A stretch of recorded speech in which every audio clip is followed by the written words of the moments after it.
Bonjour à toutes et à tous et bienvenue dans Parcours Mathématiques, le podcast qui donne la parole aux personnes travaillant dans les mathématiques. Je vous retrouve aujourd'hui avec un nouvel invité, Christophe Prudhomme, enseignant-chercheur à l'Université de Strasbourg et directeur de la plateforme Semosis qui permet la collaboration entre les mathématiques et les entreprises. On peut dire que sa vie est bien remplie et c'est pour cela qu'il nous expliquera comment il fait pour concilier toutes ces activités. Dans cet épisode, nous évoquerons également ses diverses expériences à l'étranger. En effet, il a eu l'opportunité de passer plusieurs années au MIT aux États-Unis et à l'EPFL en Suisse. Il nous parlera plus précisément des différences en termes de vie professionnelle et d'enseignement à l'étranger. Mon invité s'est montré très bavard, cet épisode est donc plus long que les précédents. J'espère que cette discussion vous plaira, n'hésitez pas à laisser un commentaire et à vous abonner pour soutenir le podcast. Vous pouvez aussi vous abonner au compte Instagram du podcast qui s'appelle Parcours Math Podcast pour découvrir les coulisses du podcast et les prochains invités et suggérer les questions que vous souhaiteriez leur poser. Je vous laisse maintenant rejoindre ma conversation avec Christophe Prudhomme. Bonne écoute!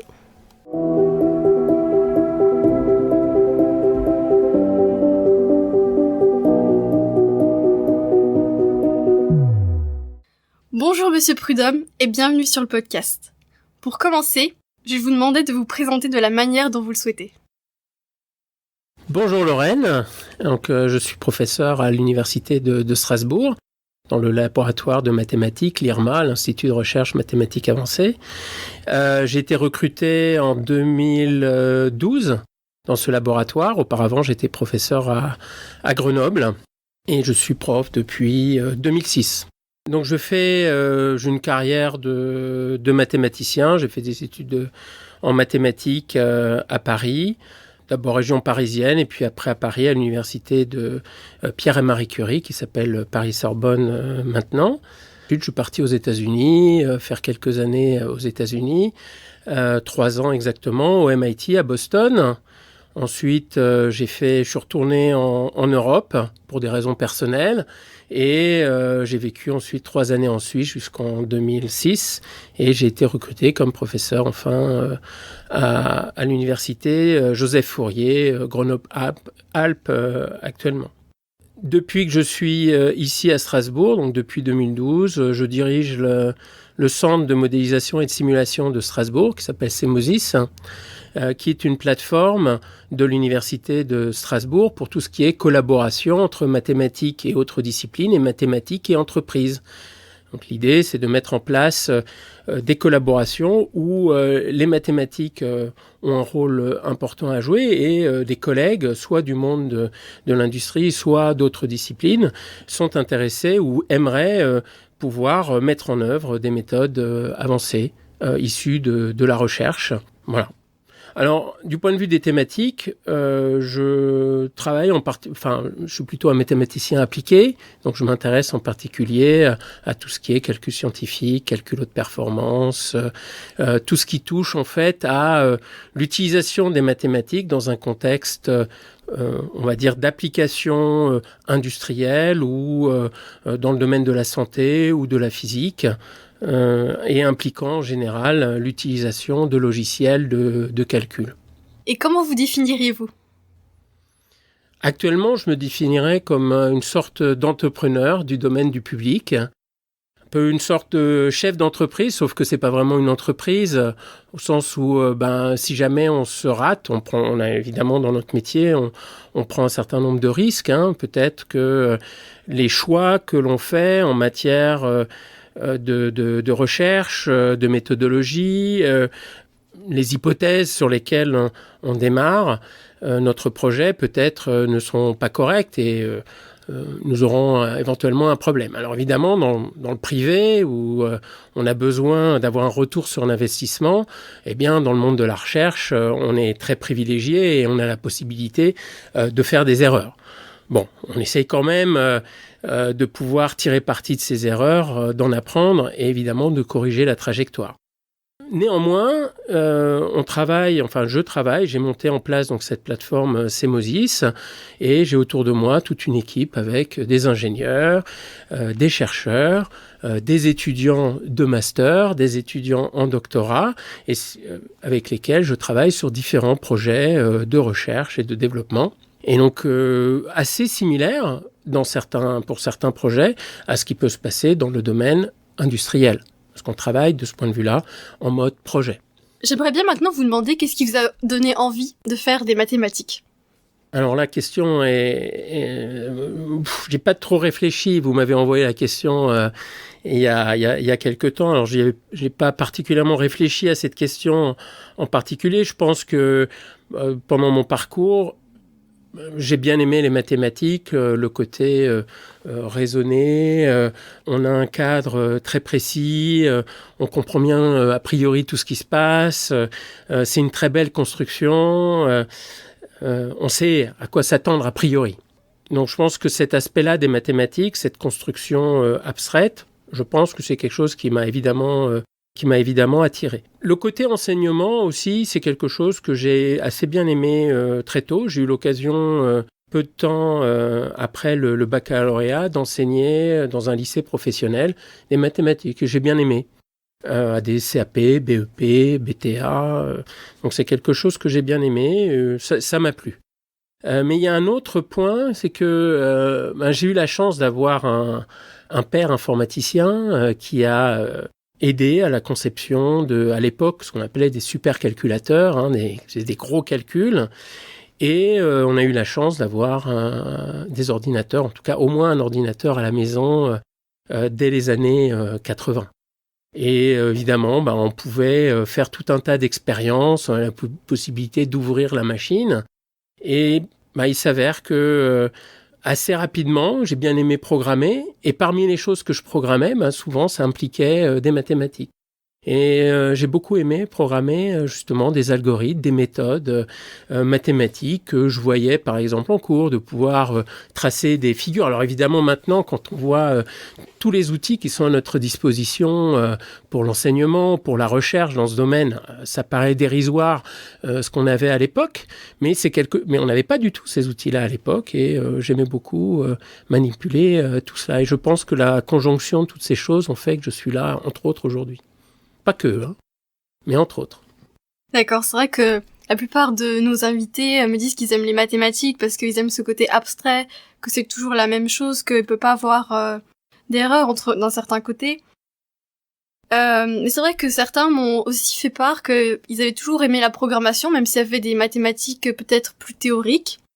Alors, juste peut-être pour revenir sur le point précédent, c'est quelque chose, pour peut-être apporter quelques points, enfin au moins un point supplémentaire, c'est quelque chose qui m'a marqué en fait avec la découverte des mathématiques appliquées. Donc ça, c'est arrivé sur le tard, les mathématiques appliquées à partir de la maîtrise. À l'époque, ça s'appelait la maîtrise. Dans début des années 90, j'ai découvert, pour moi, c'était la découverte d'un nouveau monde et le lien, en particulier d'apprécier le lien entre les mathématiques et les autres disciplines. Donc en particulier la mécanique, la physique.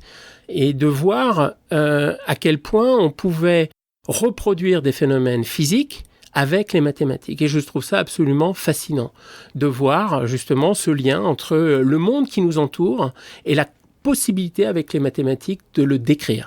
Alors évidemment, ce ne sont que des modèles, ce sont des approximations, on ne va pas décrire exactement ce qui se passe autour, mais on est capable de faire des choses absolument formidables en reliant la réalité à des objets mathématiques. Et ça, c'est quelque chose qui me fascine absolument, et c'est une des raisons pour lesquelles aussi je suis là aujourd'hui. Est-ce que quand vous étiez étudiant, vous avez eu déjà envie de changer d'orientation ? Alors oui, tout à fait. Déjà, l'intérêt pour les mathématiques, en tout cas au lycée, pour ma part, c'est arrivé plutôt sur le tard. Je ne peux pas dire que les enseignants que j'avais eus en collège et début du lycée, enfin oui c'est ça, le collège m'avait absolument passionné. Par contre, au lycée, j'ai eu la chance d'avoir des super enseignants. Et là, j'ai été absolument fasciné par en tout cas, les mathématiques que j'ai vues à l'époque au lycée. Ensuite, dans le parcours, à un moment, je me suis destiné à passer le CAPES et l'AGREG. Et donc, moi, j'allais passer le CAPES et l'AGREG. Et ça, c'était, je ne sais plus exactement l'année, mais Donc je m'étais inscrit à passer ces deux concours. Et puis par acquis de conscience, j'ai regardé un petit catalogue de formation. Et dans ce catalogue, je suis tombé sur un cours. Et je regarde le contenu du cours et je me dis, mais c'est exactement ce que je fais chez moi, à mes heures perdues. Enfin, en tout cas, des choses similaires. Et je me dis, mais c'est exactement ça que je veux faire. Et là, je suis rentré dans le bureau qui gérait les inscriptions en master, dans les formations type master.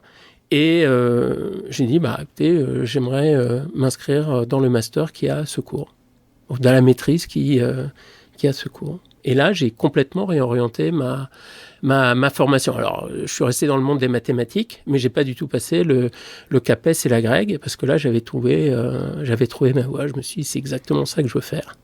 Donc ça, c'était un grand tournant, et c'est un tournant qui s'est passé en quelques secondes. Comme quoi, il faut pas toucher. Des fois, c'est bien de lire les brochures. Des fois, on apprend pas mal de choses. C'est vrai que même si vous êtes quand même resté plutôt dans les mathématiques, c'est vrai que souvent, quand on fait des études de mathématiques, on pense beaucoup au métier d'enseignant, parce que je pense que la plupart des personnes à qui on peut poser la question, quand elles nous disent qu'on fait des études de mathématiques, elles pensent tout de suite à enseignement et recherche. Mais alors qu'en soi, on peut faire quand même d'autres choses. Et c'est peut-être un peu dommage par manque de connaissances, de faire enseignant, parce que des fois, quand elles sont enseignantes, elles se rendent compte que c'est pas du tout fait pour eux. Ce qui est le cas de mon précédent individu qui m'a dit que peut-être que s'il avait fait un stage, il serait pas devenu enseignant. Et j'aimerais que vous nous racontiez un petit peu plus votre expérience universitaire. Quel type d'étudiant étiez-vous ? Quel type d'étudiant ? Écoutez, je dois avouer que je fonctionnais quand même pas mal au côté un peu passion. Il y a des cours où clairement je cartonnais complètement, et puis il y a d'autres cours où j'étais un peu moins intéressé par la matière, peut-être le fait que c'était l'enseignement, peut-être que je manquais de certains, enfin en tout cas d'une certaine envie en tout cas du domaine, mais je dois avouer que en tout cas à l'université, donc à Jussieu à l'époque, Pierre et Marie Curie, j'ai eu la chance d'avoir des cours de personnes absolument passionnantes. Donc par exemple, moi j'ai fait ma thèse avec Olivier Pironneau, et j'ai beaucoup apprécié la façon dont il faisait les cours. Ça pouvait même être assez drôle par moments. J'ai eu également Philippe Sierlet, qui a écrit un livre phare sur la méthode des éléments finis, par exemple, pour la résolution des équations en dérivées partielles. Et clairement, ces personnes, en tout cas, m'ont donné envie, et j'ai pu pas mal m'investir, en tout cas, dans un certain nombre de cours, et en particulier tous les cours autour du calcul scientifique, de la résolution des équations aux dérivées partielles. Et il faut dire que j'étais les professeurs qui enseignaient faisait partie d'un laboratoire phare à l'époque qui s'appelait le laboratoire d'analyse numérique et qui maintenant s'appelle le laboratoire Jacques-Louis Lyons. Donc ça a été un environnement absolument passionnant, et donc on pouvait bien s'impliquer. Alors je ne peux pas dire que j'étais à fond dans tous les cours, loin de là, mais en tout cas tout ce qui tournait autour du calcul, pour moi, j'étais extrêmement impliqué du côté passionné. Donc je marchais beaucoup à ça, en fait. J'étais peut-être un peu moins motivé. J'étais pas forcément motivé à être le meilleur. C'est pas ça. C'était pas ma motivation. Ma motivation, c'était de faire les choses qui me passionnaient, en fait. Et je pouvais passer énormément de temps dessus. Peut-être trop. Ça dépend de quel point de vue on se place. C'est vrai que je pense que certains enseignants des fois, on a certains profs qui sont vraiment passionnés par ce qu'ils font et qui arrivent justement à retransmettre cette passion à leurs élèves. Et je pense que ils jouent beaucoup dans nos choix d'orientation et pour l'avenir aussi. Ils nous donnent cette envie de faire ce qui les passionne. Alors que je pense que les professeurs qui n'aiment pas trop déjà être là ou qui n'aiment pas trop ce qu'ils font, en fait, ils s'ennuient eux-mêmes. Et du coup, forcément, ils ennuient un peu leur public aussi. Pour revenir un petit peu plus aux mathématiques, pouvez-vous nous expliquer ce que vous faites en mathématiques et quelle utilité cela a-t-il ? Alors, qu'est-ce qu'on fait ?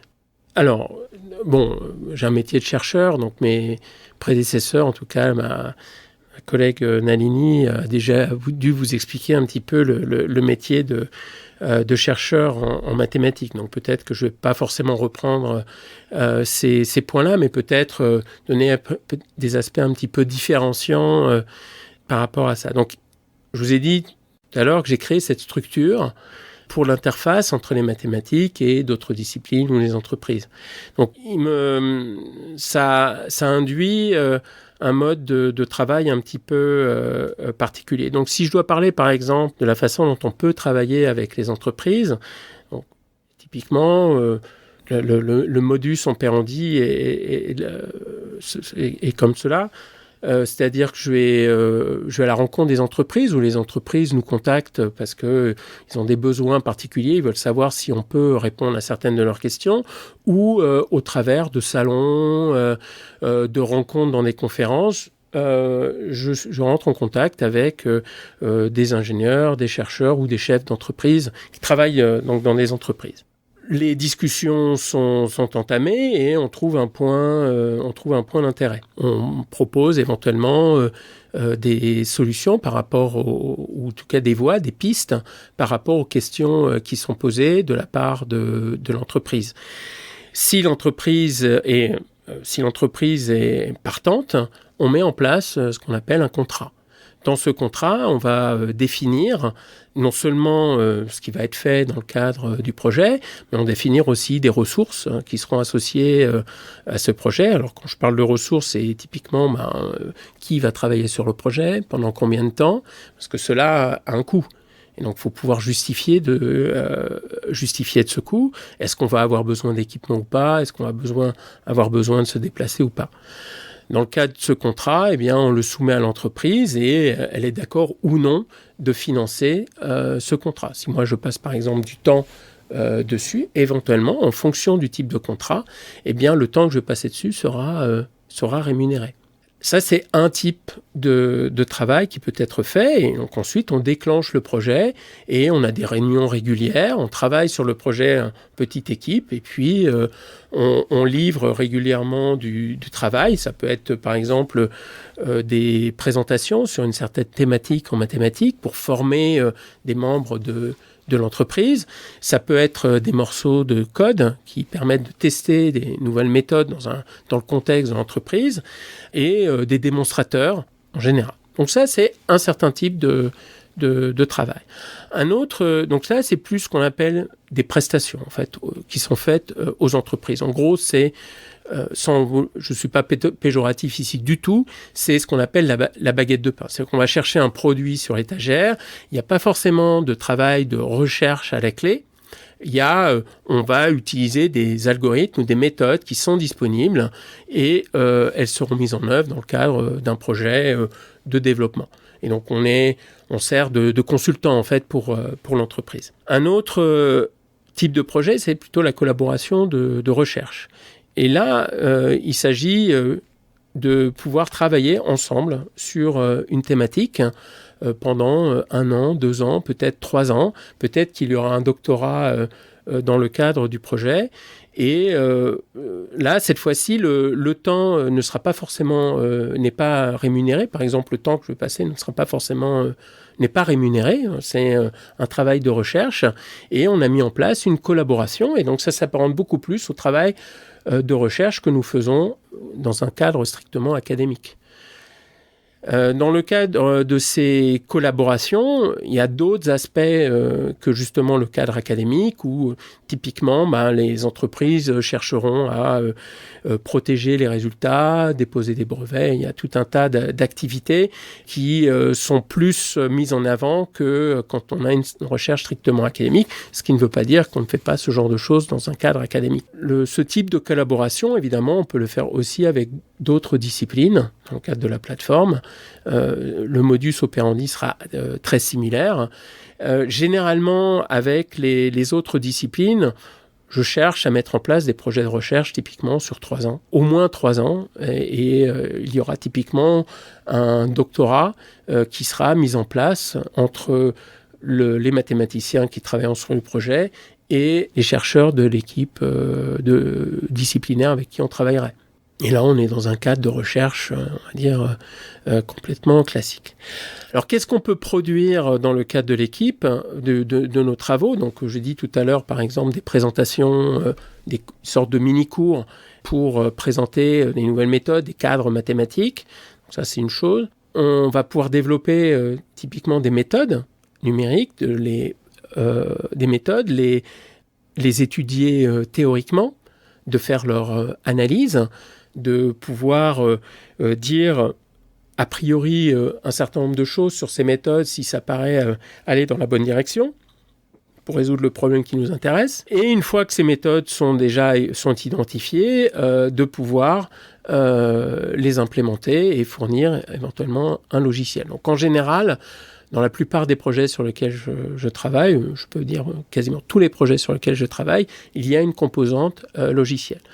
En particulier, on développe un logiciel qui s'appelle Fil++.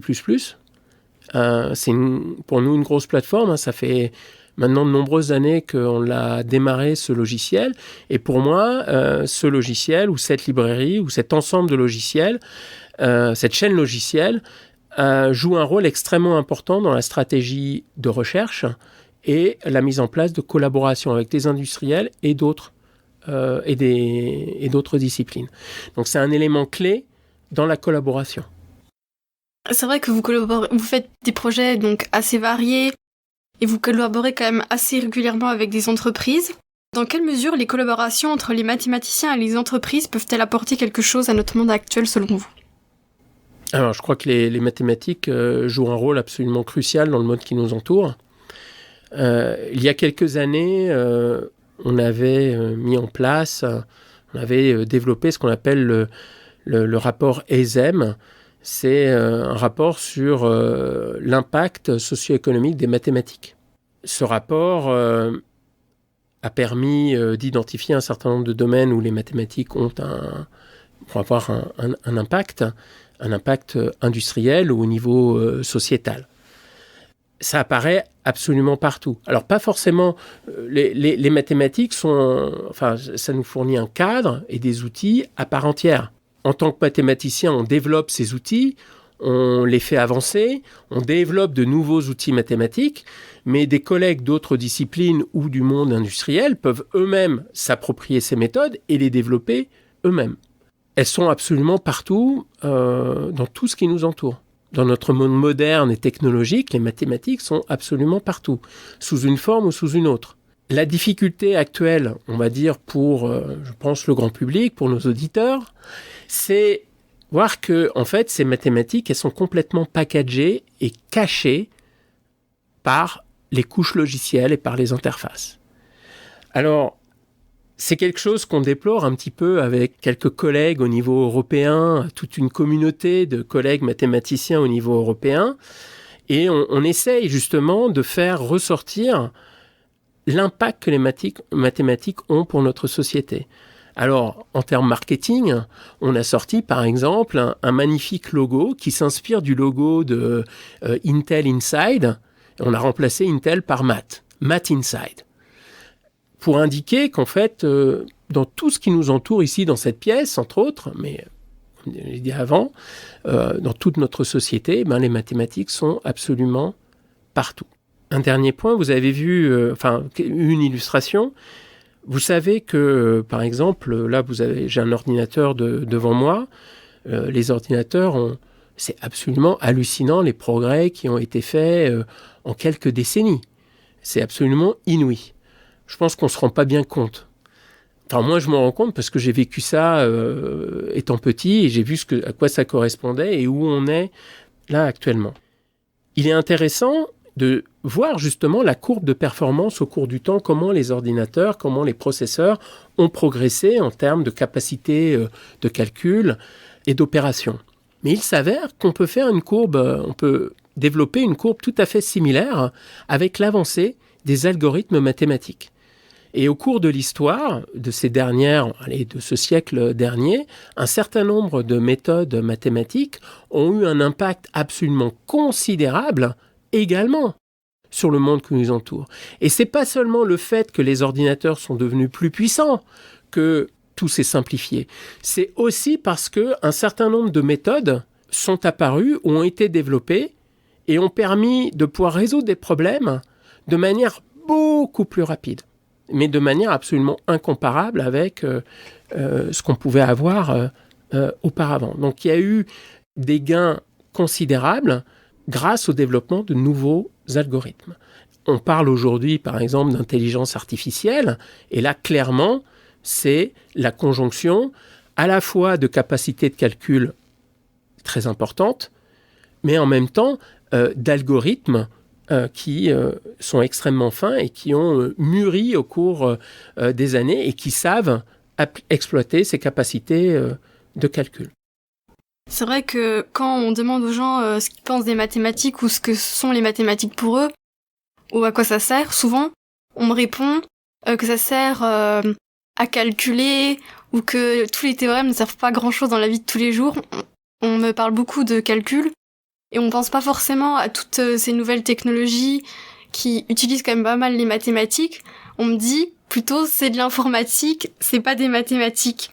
Alors que c'est vrai qu'aujourd'hui les mathématiques et l'informatique se croisent de plus en plus. Quelle est selon vous la différence entre un mathématicien qui fait de l'informatique et un informaticien qui fait des mathématiques ?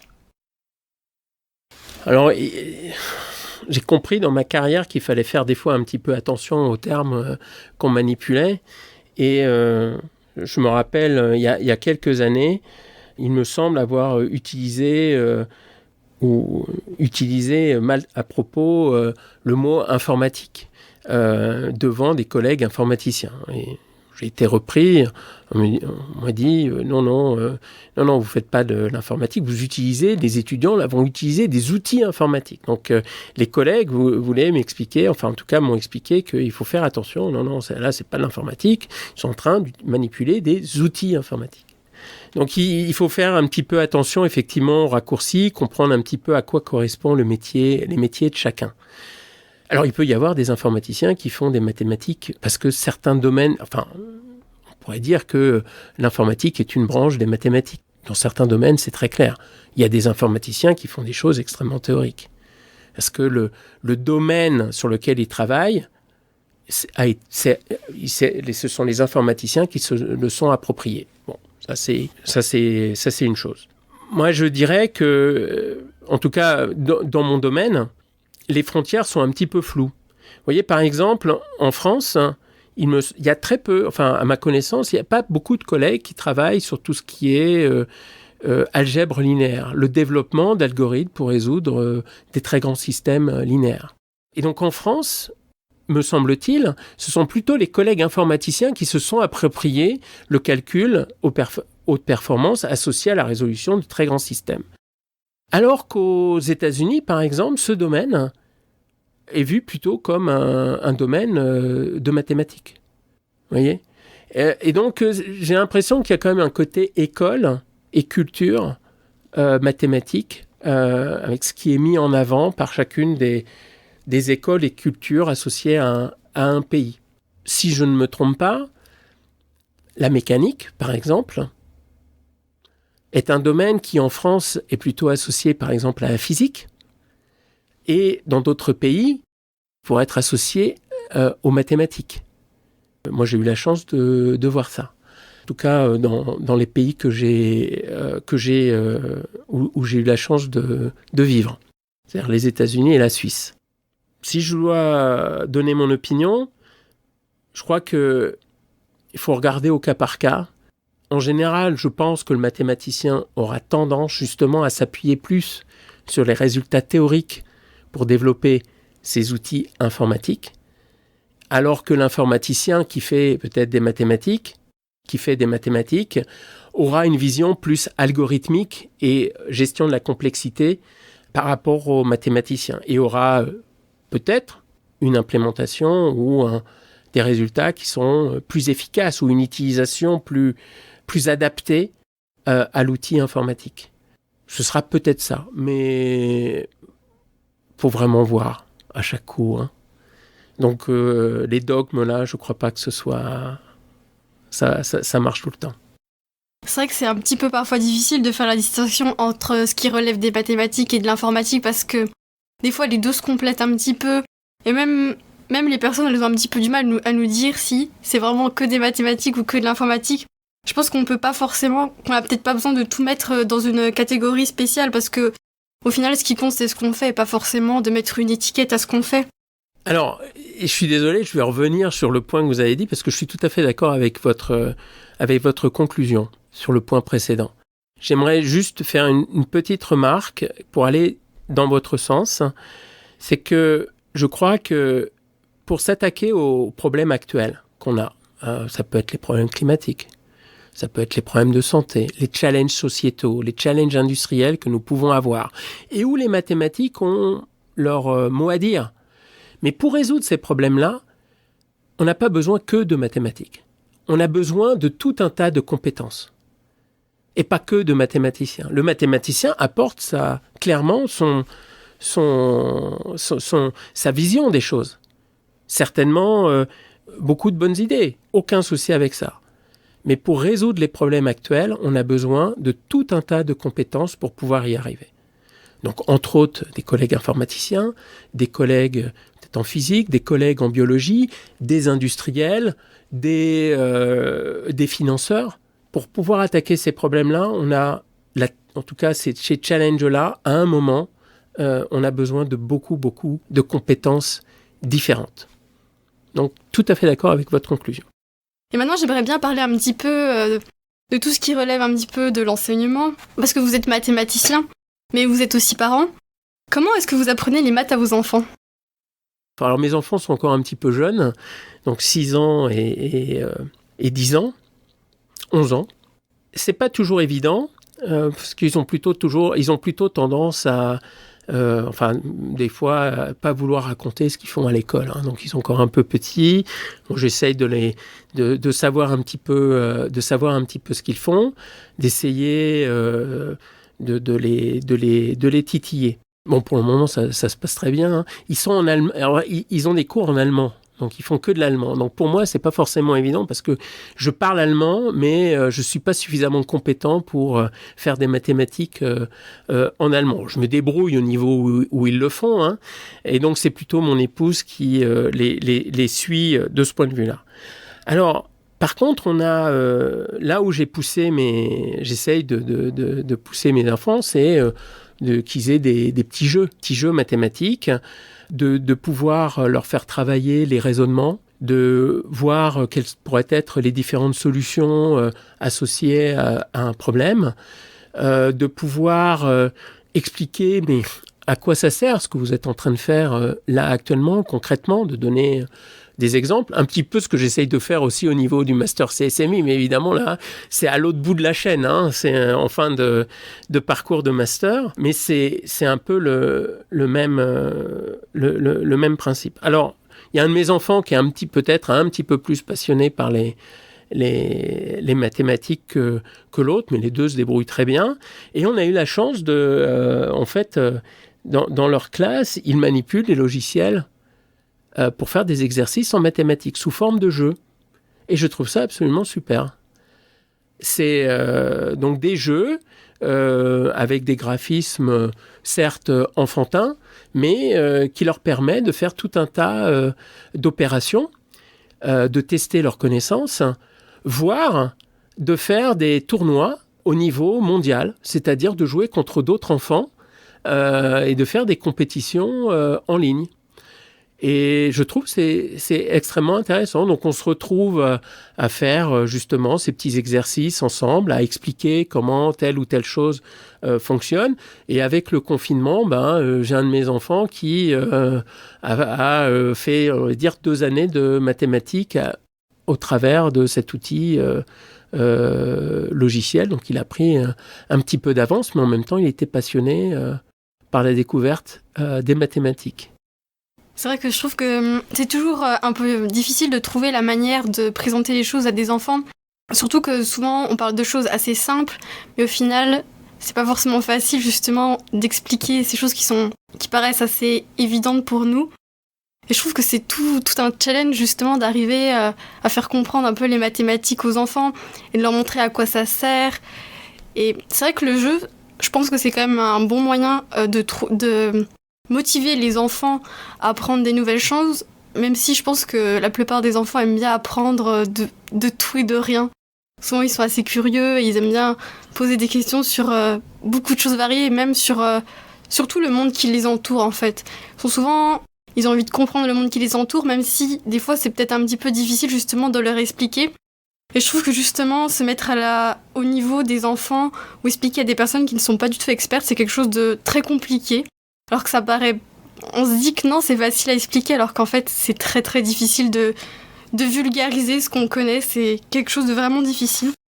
Alors pour pouvoir vulgariser ou pour pouvoir, entre guillemets, pouvoir discuter avec la personne en face de soi au bon niveau, un élément, c'est quand même de connaître le niveau de la personne en face. Et une première étape, c'est justement de comprendre quel est le niveau. Là, je le vois justement avec les étudiants que je peux avoir en licence ou en master ou en doctorat. Et des fois, on se dit, on s'attend à un certain niveau. Et en fait, non, c'est pas le niveau auquel on s'attend et c'est un autre niveau. Il y a peut-être des parties qui n'ont pas été vues ou qui n'ont pas été comprises.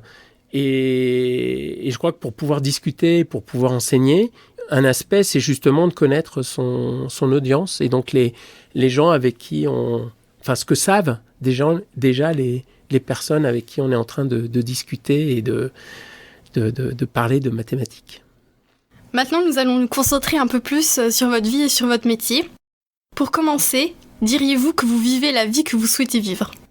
Ah oui. Oui.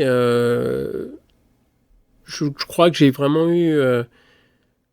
il y a eu des moments de ma vie, des tournants, qui pour moi ont été des rencontres. J'ai eu la chance de rencontrer des personnes qui servi de mentors, qui m'ont guidé, et j'ai eu des opportunités. Alors, les opportunités, il faut savoir les saisir, hein.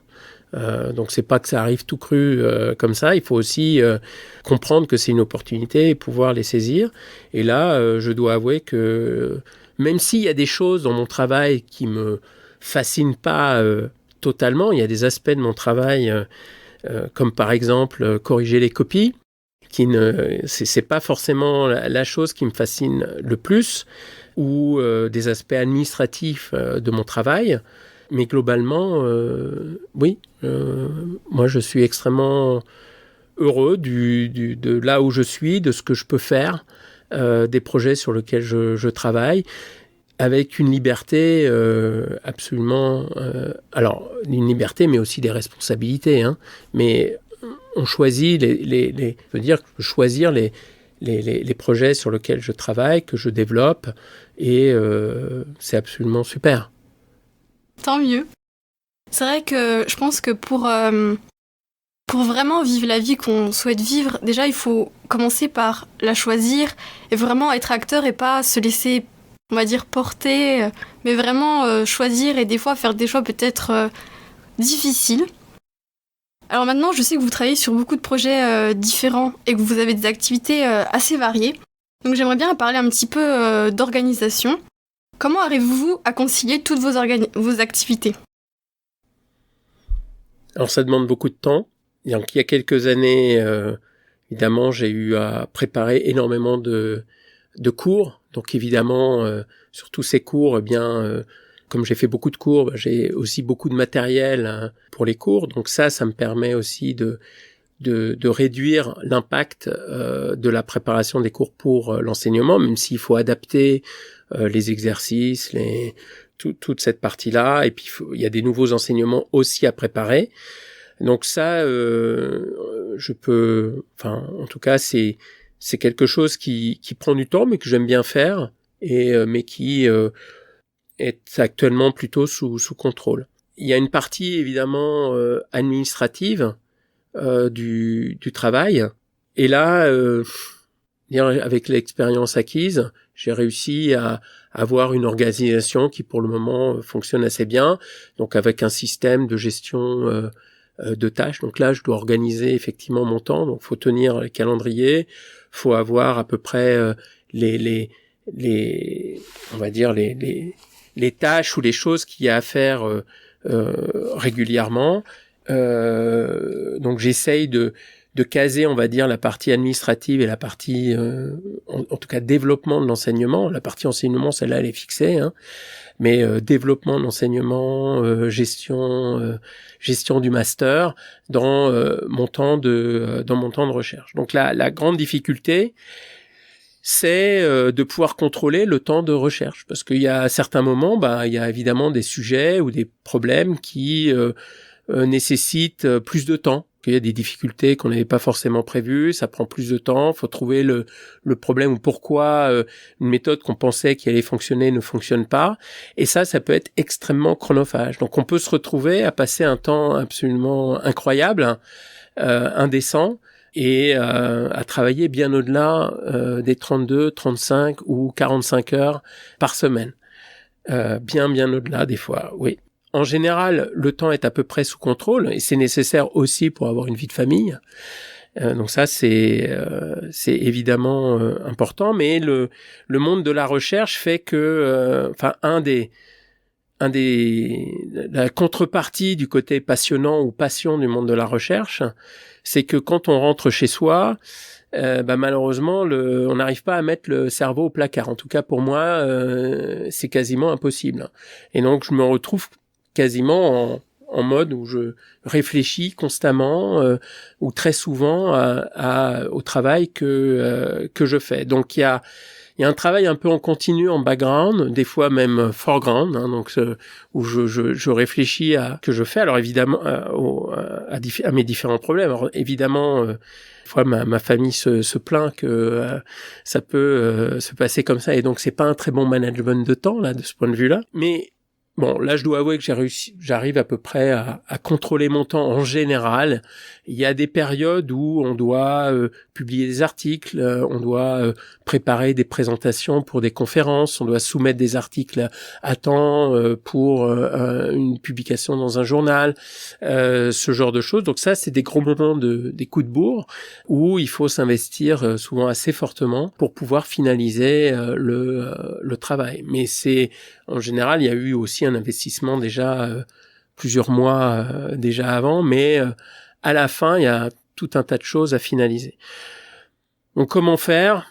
Faut définir des tâches, avoir un calendrier avec des deadlines, anticiper les problèmes, s'entourer de personnes ou de collaborateurs qui ont un sens aussi des responsabilités, pas que toutes les responsabilités soient sur vous, parce que c'est nécessaire de pouvoir aussi déléguer du travail, de pas avoir forcément à tout faire, mais aussi de pouvoir donner des responsabilités à des collègues de telle manière à décharger aussi dans les activités. Alors c'est pas toujours évident de donner des responsabilités aux autres, mais c'est des choses qui se font dans le temps, et je dois avouer que j'ai la chance d'avoir des collègues extrêmement agréables et avec qui c'est un grand plaisir de travailler et de donner aussi, et de partager des responsabilités avec eux. C'est vrai que l'organisation, c'est toujours un petit peu compliqué parce que faut trouver un petit peu sa manière de s'organiser, mais qui marche quand même assez bien. Même si c'est vrai que bon, il y a des choses quand même un petit peu communes, mais c'est toujours un petit peu compliqué. Et c'est vrai que pour revenir un petit peu sur le fait de déléguer, c'est vrai qu'on entend beaucoup de personnes qui, par exemple des entrepreneurs, qui disent toujours que déléguer c'est nécessaire, mais que c'est quelque chose de très difficile, parce que quand on délègue quelque chose, on sait que cette chose elle sera jamais faite comme nous on l'aurait fait, ou comme nous on aurait voulu que ce soit, et que je pense qu'il faut être un petit peu se dire que c'est pas forcément exactement comme on l'aurait fait, mais que c'est quand même bien aussi. C'est ça qui est pas forcément facile. Et j'aimerais savoir quelles compétences vous voudriez améliorer, pour quelles raisons et comment. Alors là, je dois avouer que j'ai pas vraiment réfléchi à cela. Un grand problème, enfin, je crois qu'une des difficultés en général, c'est d'arriver à communiquer, à bien communiquer. En particulier pour moi, j'ai une équipe, j'ai un certain nombre de collaborateurs, des personnes que je recrute sur des projets. Ça demande quand même effectivement une certaine prise de responsabilité, aussi de cadrer les axes de recherche, de développement, de faire en sorte que on arrive à délivrer ce qu'on a à faire. Des fois, je sens que ça va bien, tout se passe très bien, et puis d'autres fois, j'ai l'impression, je mets pas du tout la faute sur les collègues, hein, il y a peut y avoir des difficultés de communication, d'arriver à bien communiquer, il me semble que beaucoup de problèmes qu'on peut avoir dans la vraie vie, comme dans la vie professionnelle comme personnelle, sont issus de problèmes de communication. Et arriver à bien communiquer ce qu'on veut dire et se rendre compte, c'est pas forcément évident. Donc j'ai l'impression que à certains moments, j'y arrive à peu près bien, et il y a d'autres moments, ça pourrait être mieux. Et voilà, ça c'est des expériences personnelles, et c'est quelque chose où j'aimerais pouvoir effectivement m'améliorer. Maintenant, en tant que chercheur, on est en mode normalement, on est censé être en mode amélioration permanente, amélioration continue. Donc on est en apprentissage permanent. Et ça, c'est absolument super. C'est absolument super. Donc on est en train d'apprendre des nouvelles choses, comprendre des nouvelles choses, les intégrer dans notre construction intérieure mathématique, faisant le lien avec, pour ma part, essayant de faire le lien aussi avec tout ce qui se passe autour de moi et de voir comment ça peut être aussi utilisé à des fins pratiques. Mais ça, on essaye de faire ça tout le temps, c'est notre métier. Mais la communication me semble quelque chose d'extrêmement important, mais extrêmement important. C'est vrai que je pense qu'on apprend des choses tout au long de notre vie, et je pense que tout ce qu'on apprend dans la vie, mais pas forcément que pas que dans le domaine professionnel, mais tout ce qu'on apprend dans chaque domaine de notre vie, au final, je trouve que tout est utile, en fait. Il faut pas forcément se fixer sur un seul domaine et une seule compétence, ou un type de compétence à apprendre, parce que après, on progresse pas sur le reste. Et je trouve qu'il y a des gens qui se focalisent trop sur, par exemple, le professionnel, mais ils oublient tout d'apprendre des choses sur l'aspect peut-être plus personnel, et que moi, je pense que c'est aussi utile d'apprendre des choses assez variées, et qu'au final, je pense que ça fait aussi la personne qu'on est, et qu'on peut pas se concentrer sur une seule chose, mais il faut vraiment apprendre de tout. Et justement, j'aimerais vous demander, qu'est-ce que vous avez appris dans votre métier ? Alors là, je peux pas vous faire un listing à l'après-vert, je crois pas que ce soit le sens de votre question, mais très certainement, le fait de travailler sur des mathématiques, de travailler avec les mathématiques, sur les mathématiques, de faire travailler en lien avec le monde extérieur aux mathématiques, qu'est-ce que ça m'a appris ? Alors, le premier mot qui m'est venu en tête, c'est persévérance. Donc, dans le monde de la recherche, il faut vraiment être persévérant. Donc, persévérer. Vous avez la recherche, c'est quelque chose qui se fait sur un temps assez long, même si certains de mes projets sont sur des temps plus courts. C'est plus de l'ordre de la prestation que du projet de recherche. Par exemple, moi j'ai développé des idées dans les années 2000 et qui aboutissent maintenant, avec des objectifs qui aboutissent maintenant.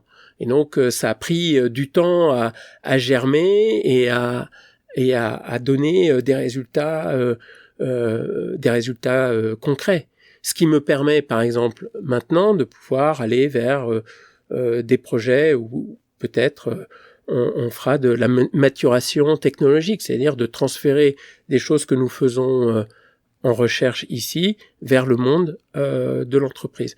Donc persévérer, la persévérance, en tout cas, je crois que c'est quelque chose que j'ai appris. Et puis il y a alors on peut douter, alors c'est lié à la persévérance, hein, mais le doute, évidemment, c'est quelque chose qui peut être des fois présent, des fois fortement.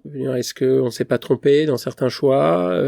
Alors ça peut être des choix scientifiques, ça peut être des choix technologiques, ça peut être des choix de personnel, de personnes. Et là, évidemment, c'est lié à la persévérance, mais on apprend aussi à combattre le doute et à essayer de formuler des raisonnements, des constructions, à s'adapter, à être capable de s'adapter, à trouver de nouvelles opportunités pour rebondir malgré le doute, malgré les difficultés.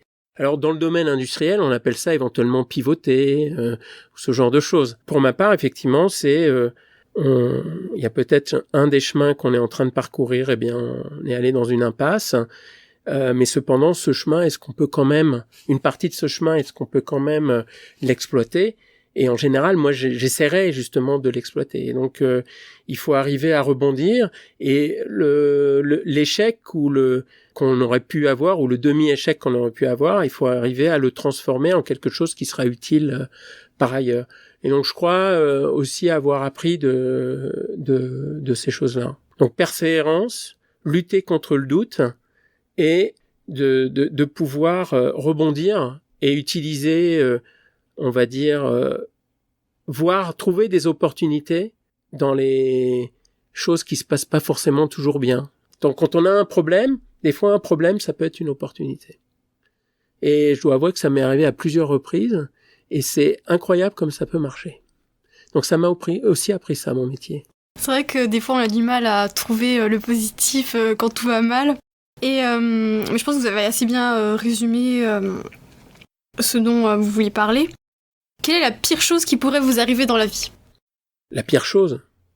Moi, c'est à un niveau personnel. C'est évidemment, c'est la perte de ma famille. Enfin, ça me paraît... Pour moi, c'est évident.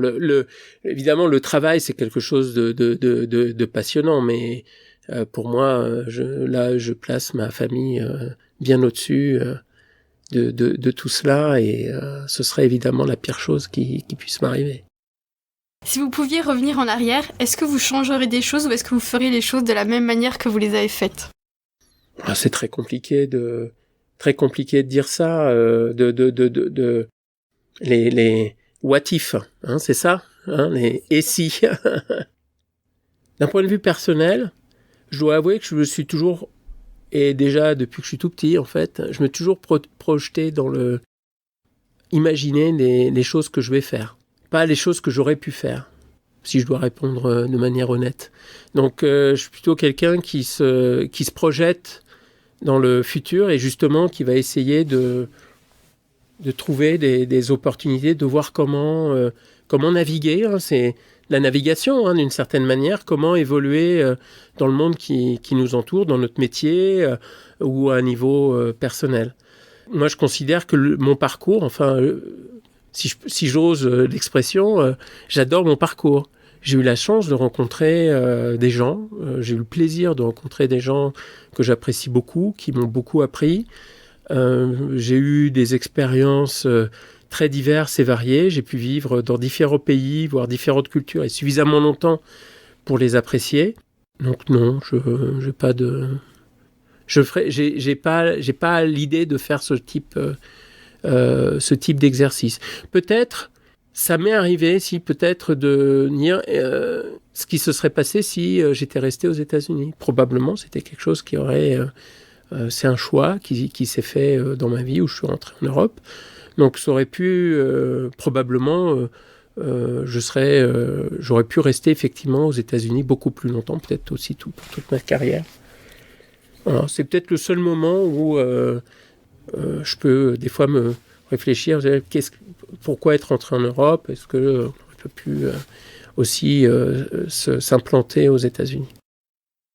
Après, je suis assez d'accord sur le fait que de toute façon, moi je pense que le passé, de toute façon ce qui est passé, on peut plus agir dessus, donc c'est bien d'apprendre du passé, mais ressasser le passé, des fois ça sert pas à grand chose et vaut mieux voir ce qu'on peut faire pour peut-être améliorer sa vie ou ne pas refaire les mêmes erreurs que dans le passé.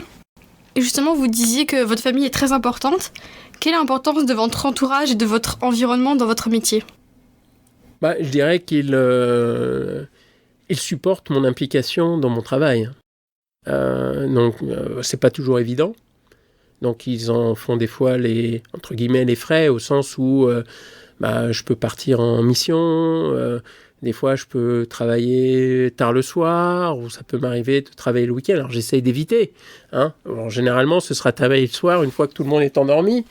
Voilà, donc ils supportent mon investissement dans mon travail.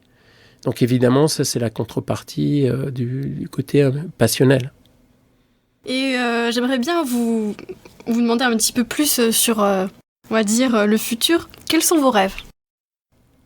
Alors, depuis longtemps, je voulais pouvoir créer une entreprise. J'ai eu des opportunités par le passé. Alors ça ne s'est pas concrétisé, hein. J'ai beaucoup avancé, j'ai mûri un certain nombre d'idées. Et j'espère que dans les prochains mois, on y arrivera.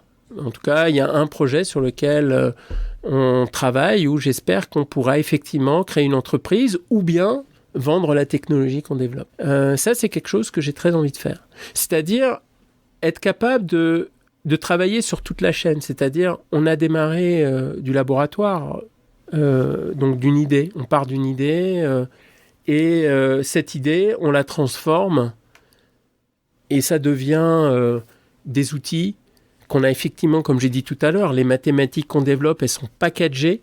Donc on les package et on en crée...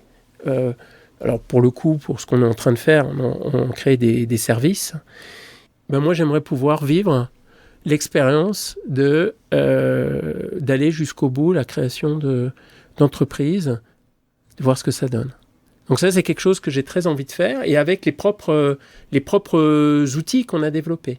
Et pour moi, c'est extrêmement intéressant, parce que quelle est sinon la finalité, enfin, quelle serait sinon la finalité de ce qu'on est en train de faire? Alors moi, je comprends évidemment aussi les collègues qui vont dire, bon voilà, nous, on reste à la pointe dans le domaine des mathématiques et on va développer les mathématiques. Bon, là, forcément, dans nous, ce qu'on fait, on doit sacrifier du temps de recherche en mathématiques pour pouvoir permettre le développement de ce packaging de nos méthodes mathématiques pour pouvoir les rendre utilisables à un niveau industriel. Mais je trouve ça absolument intéressant d'amener des méthodologies très avancées à un niveau où c'est utilisable, exploitable par des industriels. Alors il s'avère que le projet, en plus, il est lié à, évidemment, à la crise climatique que nous vivons. Et donc il aurait aussi un impact, j'espère, enfin a priori, il aurait aussi un impact dans ce domaine. Donc le rêve, ce serait effectivement, on réussisse cette transformation. Très bien, on verra ça du coup si ça se concrétise par la suite. Donc j'aimerais bien revenir un petit peu sur le fait que vous nous avez dit que vous avez travaillé au MIT aux États-Unis et que vous avez aussi travaillé en Suisse. Pourquoi êtes-vous parti à l'étranger et qu'est-ce que cela vous a apporté? Alors pourquoi je suis parti à l'étranger?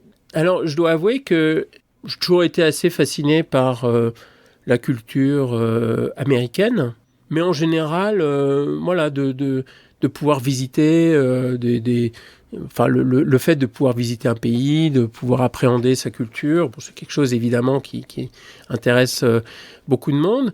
Mais j'ai fait un petit peu d'histoire de sciences, des choses comme ça, et donc j'ai pu apprécier on va dire certains développements scientifiques d'un point de vue historique. Je trouvais ça fascinant. Et il y avait quelques endroits, effectivement, aux États-Unis, que je trouvais particulièrement attirants. En particulier, les États-Unis étaient au cœur, ou sont toujours au cœur, du développement des supercalculateurs. Et donc, à l'époque, c'était quelque chose aussi qui m'attirait beaucoup. Et donc, l'opportunité d'aller aux États-Unis, de travailler, en tout cas, dans des environnements, on va dire, éventuellement assez différents, me fascinait. Alors, à l'époque, je dois avouer que moi, j'étais en fin de doctorat et j'étais en train de rédiger mon doctorat. Et mon directeur de thèse rentre dans le bureau et me dit que, il y a collègue des États-Unis, donc le professeur Anthony Patera, qui est là pour quelques semaines et qui recherche un postdoc. Il m'a juste donné cette information. Et c'est là, ça c'est un deuxième tournant après celui dont j'ai parlé tout à l'heure sur le passage de CAPES agrég à calcul scientifique. J'aurais pu ne rien faire. En fait, je me suis levé tout de suite et je suis allé le voir. Et je lui ai dit, à Tony Patera, j'aimerais je serais intéressé à venir chez vous comme postdoc. Et quelques jours après, j'avais une réponse positive. Et 2-3 mois après, j'étais aux États-Unis. Et c'était absolument génial. Absolument génial.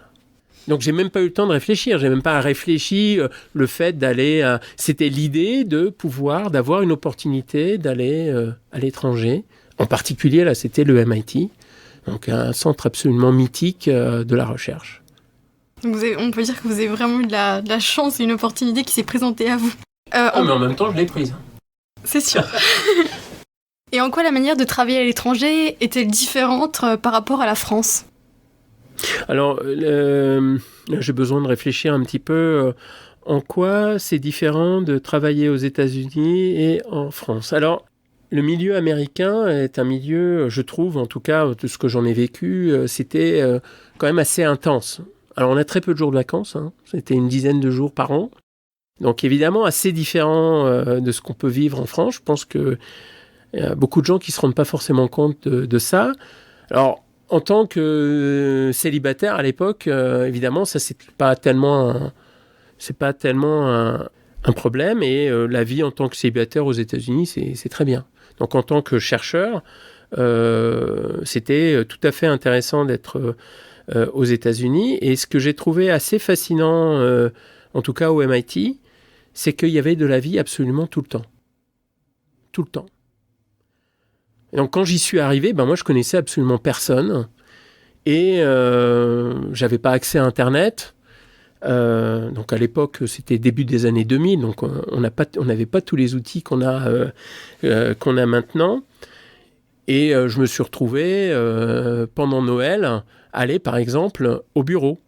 Et c'est ouvert. C'est ouvert. Et vous trouvez du monde. Et vous trouvez du monde pendant la nuit également. Ça m'est arrivé, par exemple, vous avez des infrastructures de sport auxquelles vous pouvez avoir accédé. On revient dans les bureaux. Il y avait quelques calculs qui étaient lancés. On vérifie les calculs parce que vous êtes sur un campus. Tout était très connecté. Et j'ai toujours trouvé surprenant de voir que j'avais envie de dire presque un organisme vivant. Il y avait quasiment constamment du monde, de la lumière. Alors, c'est pas forcément la foule, mais il y a du monde. Je trouve que ça donne une atmosphère de tout à fait particulière pour le travail. Tout à fait particulière. Donc ça met... je pense que c'est vraiment une expérience à part entière de vivre ça. Et ça m'a beaucoup marqué. Ça m'a beaucoup marqué. En Suisse, alors la Suisse, je crois, en tout cas le PFL, qui était aussi le MIT, c'est une école d'ingénieurs. Le PFL, c'est aussi une école d'ingénieurs. Avec, évidemment, des laboratoires de recherche et des chercheurs. Alors, bon, je devrais peut-être pas dire ça, mais des collègues, enfin, le PFL, tu sais, nous, on est le MIT européen. Bon, peut-être qu'il y en a d'autres au niveau européen qui pouvaient dire qu'ils étaient le MIT européen, mais j'ai entendu en tout cas cette expression-là. Alors pour ma part, j'étais pas d'accord avec ça, parce que j'avais été justement au MIT, et cette différence justement sur le côté très vivant, mais vivant constamment, c'est la notion de campus, elle est très très différente encore de ce qu'on peut voir même ici en France. Et bien moi, ça m'a vraiment marqué de voir à quel point il y avait constamment du monde. Constamment du monde. Et ce qui n'était pas le cas à l'EPFL. Là, c'est beaucoup plus sur le mode français. Alors, évidemment, est-ce que c'est bien d'être constamment au travail ou ça, c'est pas ça. Je laisse le choix aux auditeurs de répondre par eux-mêmes à cette question-là. Mais dans un contexte de formation, l'éducation, en tout cas au MIT, c'est très important, la formation c'est très important, les étudiants payent très cher leurs études et ils mettent la barre très très haut. Je pense que ça crée une émulation et une émulation qui est extrêmement forte et j'ai trouvé pour ma part extrêmement positive. Maintenant j'ai pu m'épanouir de plein d'autres façons aussi aux États-Unis et j'ai pu aussi vivre en dehors du MIT, mais en tout cas ça crée un un environnement extrêmement positif je trouvais, pour le travail. Des fois un petit peu stressant, bien sûr.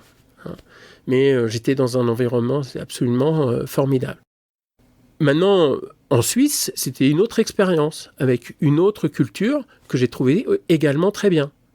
Là, j'ai eu la chance, là, en Suisse, de travailler avec l'équipe de Alfio Quarteroni, et c'était aussi extrêmement intéressant, avec une culture très différente.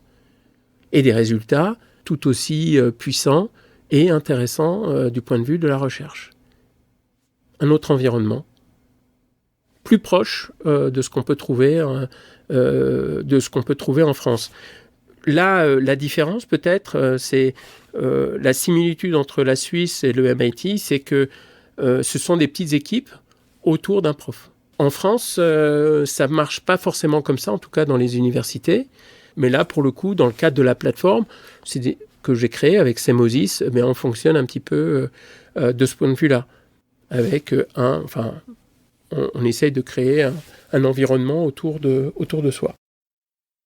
D'accord, c'est vrai que entre l'Europe et les États-Unis, je pense qu'il y a vraiment une différence en termes de mentalité, même de manière de voir le travail. Donc après, même si je ne suis jamais allée, c'est vrai que ça a l'air quand même assez différent. En quoi la maîtrise des langues étrangères, et plus particulièrement de l'anglais, est-elle utile en mathématiques ? Vous avez tous les articles en anglais.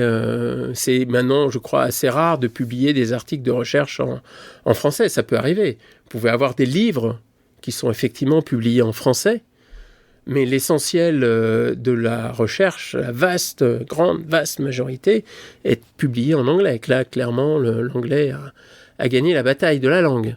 Évidemment, les langages de programmation sont aussi liés quand même très fortement à l'anglais. Et donc, tout ce qui est autour de l'informatique, des outils informatiques, sont d'abord, de prime abord, en anglais. Donc, l'anglais est absolument primordial.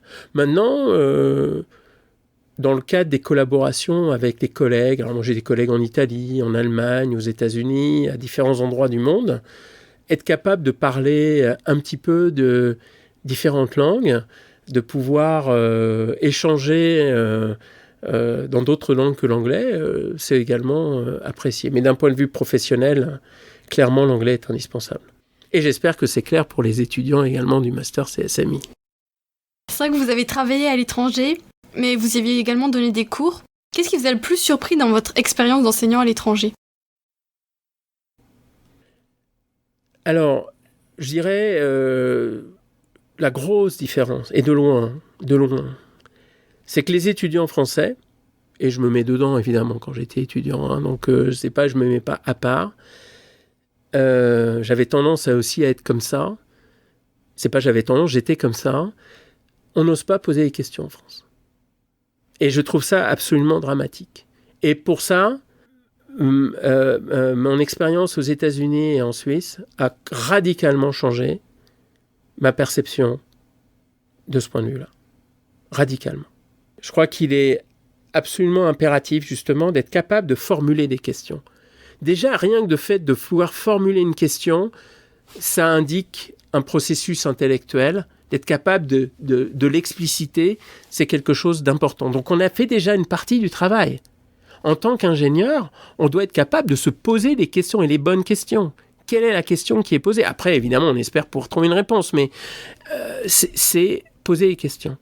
Je crois le rappeler en cours régulièrement. Alors, j'ai pas ma réussite est on va dire, est plutôt mitigée. Alors, je ne sais pas si je fais peur ou si je suis inquiétant. Peut-être que c'est le fait de gérer la formation ou... en tout cas, j'espère qu'il y a certains étudiants qui décident de passer le pas. Et là, j'en suis ravi. Et généralement, je vois des déclics chez ces étudiants-là. Donc, j'ai fait cette expérience de voir des étudiants qui, à un moment, ont compris qu'en posant les questions, en étant capables de les formuler, en allant au-delà de la peur de poser la question « je ne sais pas », de dire « je ne sais pas » au prof, eh bien, ça a eu un impact. Et là, aux États-Unis ou en Suisse, là, il n'y avait pas ces barrières-là. Ah, aux États-Unis, mais ça fuse. J'avais des questions, mais constamment. En Suisse également. Et donc, moi, dans les cours, en tout cas dans mes cours, ce que j'essaye de faire, c'est, je répète régulièrement, mais posez-moi des questions. Alors, poser la question, cette question-là, en fait, ça marche pas très très bien. En fait, il faut revenir régulièrement, travailler les étudiants un petit peu pour leur donner confiance et puis éventuellement essayer de faire en sorte que alors je ne sais pas si c'est la peur ou quoi, ou probablement je ne le saurai jamais et puis ça dépendra des étudiants, mais en tout cas qu'ils arrivent à poser les questions. Et j'ai vu des transformations comme ça et c'était absolument génial. Alors c'est pas que l'étudiant devient forcément un cadre par la suite, mais d'un coup il a pu franchir des étapes. Grâce à ça, il y a des choses qui sont devenues claires pour lui et qui étaient bloquées auparavant. Et des fois, il manque pas grand-chose. C'est vrai qu'en France, je pense que c'est aussi peut-être notre éducation. À l'école, par exemple, les gens ont peut-être aussi peur de poser la mauvaise question ou la question bête. Et du coup, je dirais que les élèves, des fois, ont un peu peur de poser des questions pour ces raisons. Et c'est peut-être un peu ça qui explique les différences. Et est-ce que vous avez envisagé de rester à l'étranger ?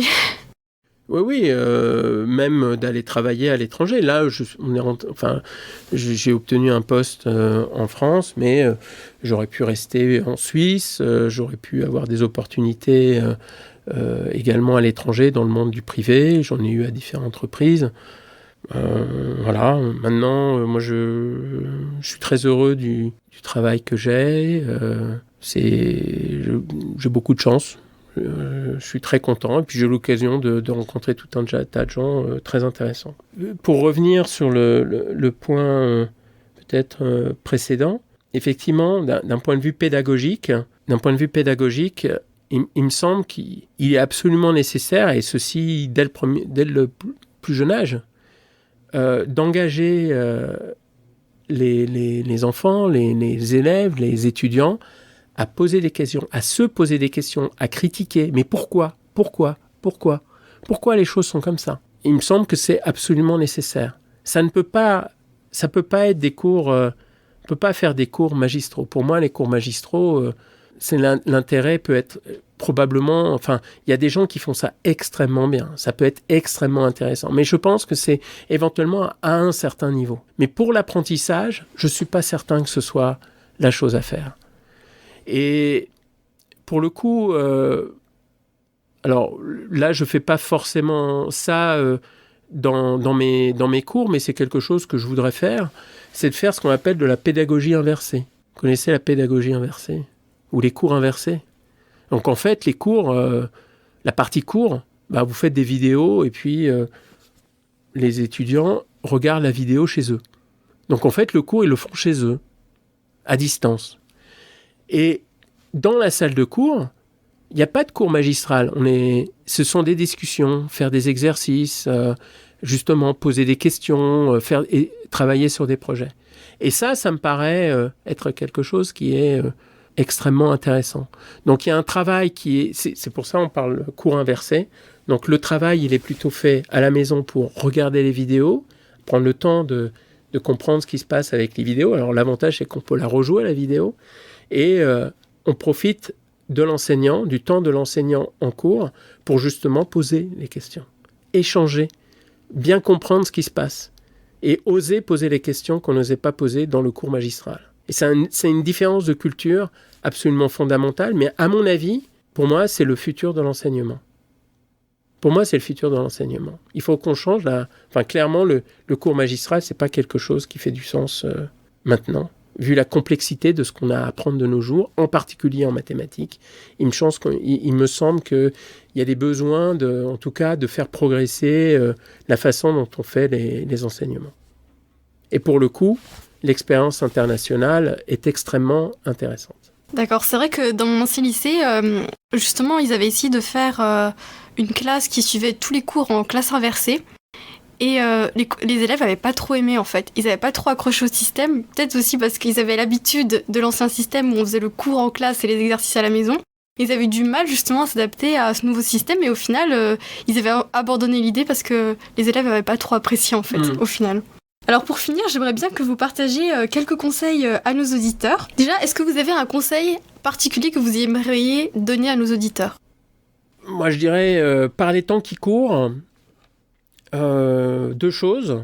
la communication, s'appuyer sur une bonne communication, essayer de bien communiquer, d'être sûr que ce qu'on veut dire est bien perçu, est bien compris par ce qu'on veut, nos pensées, nos réflexions sont perçues correctement, sont bien expliquées à la personne en face. Donc la communication joue un rôle absolument crucial à tellement de niveaux. Donc ça, il faut effectivement faire attention à ça. Et puis, autre point, et je crois que on le voit malheureusement dans ce qui nous arrive actuellement avec cette histoire de Covid, il est impératif de s'appuyer sur la raison. S'appuyer sur la raison, sur des raisonnements logiques, bien faits, sur la science évidemment, en sachant que la science, la connaissance, elle est peut être imparfaite, donc les garanties des fois ne sont pas forcément totales, mais en tout cas on essaye de raisonner correctement, et la raison est un outil est quelque chose d'absolument fondamental, et il ne faut pas s'en départir. Et les mathématiques, de ce point de vue-là, jouent un rôle important. D'accord, maintenant je vais vous poser la question du podcast. Quel est votre premier souvenir mathématique ? Le souvenir, c'était peut-être justement au lycée. J'ai eu la chance d'avoir pendant 2 ans un prof de maths qui était rigolo et passionné par ce qu'il faisait. Et moi, ce côté passion, ça a fait que j'ai bien travaillé les maths, en fait. Je bossais les maths, je m'en sortais très bien à l'école. Mais voilà, sans plus faire d'efforts que ça. Et lui, il m'a apporté une autre vision des maths, avec une façon de voir les choses où j'ai réalisé un certain nombre de choses à ce moment-là. Donc on pourrait presque dire que c'était la première rencontre, avant même celle où j'ai changé d'orientation. On peut dire que c'est la première rencontre où c'est quelqu'un qui a fait que je faisais des exercices juste comme ça parce que ça m'intéressait. C'est pas parce qu'il les avait donnés, je faisais juste des maths comme ça.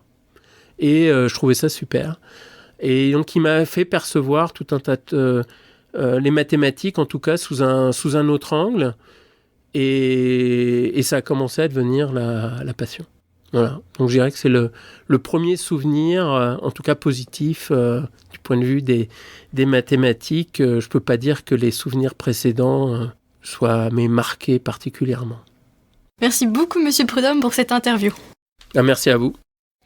Merci beaucoup d'avoir écouté ce podcast jusqu'à la fin. J'espère que cette conversation avec Christophe Prudhomme vous aura plu autant que moi. N'hésitez pas à laisser un commentaire et vous abonner pour soutenir le podcast, cela fait toute la différence. À très vite sur Parcours Mathématiques.